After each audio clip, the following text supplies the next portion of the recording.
Is there any cryptid that you find compelling?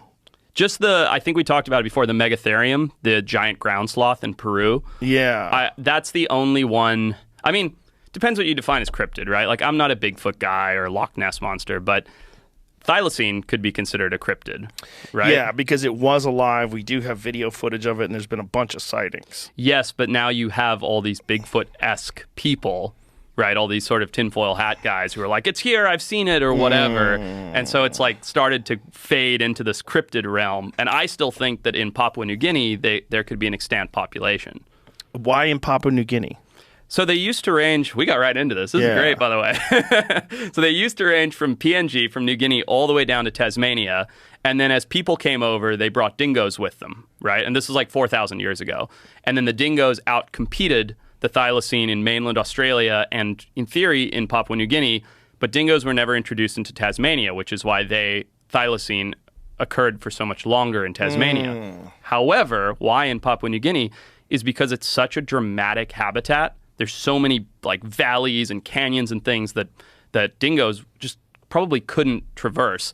That would mean that there's isolated, unexplored areas that the thylacine, because it had evolved there, could still be thriving without the competition. And for people who don't know what a thylacine is, it's a Tasmanian tiger. Yeah. It's a marsupial, wolf, crazy jaw, stripes. Crazy jaw. Like really wild looking. 180 degrees. Yeah. Yeah. Cool looking animal. Like, yeah. Look at that thing. So when you talk about, cryptids and blah, blah, blah, I still think that these animals could be out there. Didn't you go looking for one at one point in time? Twice. Twice. Yeah. And did you have any sightings or any, at least, amongst the people that you were around, or any credible reports? No. Nothing? Well, reports, yes. I mean, there's a guy named Nick Mooney who is like an incredible, that's Benjamin, the last living thylacine in the zoo in Hobart, Tasmania. A guy named Nick Mooney, who's like a state biologist, like renowned naturalist and biologist, who has no reason to make this up or anything, and he swears that he saw one in Tasmania about 25 years ago. And he's like, I know every animal in Tasmania. I am a biologist. I work with Fish and Game or fish, whatever their equivalent is. He's like, why would I make this up? He's like, I didn't even tell anybody for a year or two because I didn't want to be called a kook. Wow. And then he came out with it and sort of began this whole thing. But yeah, I mean, definitely some credible sightings. How would one even do a survey of those areas? If you're talking about like rainforests and tropical jungles and just dense wooded areas, how would one even find what's in there? And for the most part, unexplored, too, especially when it comes to PNG and Western Papua. Well, that's the thing. I think that's the barrier to entry, right? Anybody can go to Tasmania, drive down a highway, and be like, oh, I looked and I didn't find it, which is basically what I did. But to get into those places that they could be extant requires helicopter support, refuels, tons of local ground support, like local hunters and tribal people that know the land. And so it's a big, expensive operation to try and get into these places. And then, that's just getting in. Then you'd pepper it with trail cameras, baited cameras. You'd do some scent trailing, some sound calling, all these. I mean, you're a hunter. You know these techniques.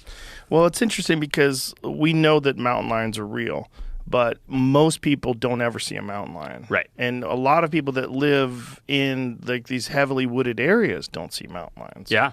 Like, it's hard to find one, and they're everywhere. They live in our cities. Yeah, there's a shit ton of them. Yeah. So you might get lucky and catch one, but the populations are pretty great in terms of, like if you're in Colorado or if you're in Utah, I mean, they have a lot of mountain lions. Right. And it's very rare that you see one. Exactly. So imagine if there was a very small population of mountain lions or Tasmanian tigers. And, you went looking in a much more wooded area, much more dense environment. Much larger, too. Huge swaths of unpopulated land.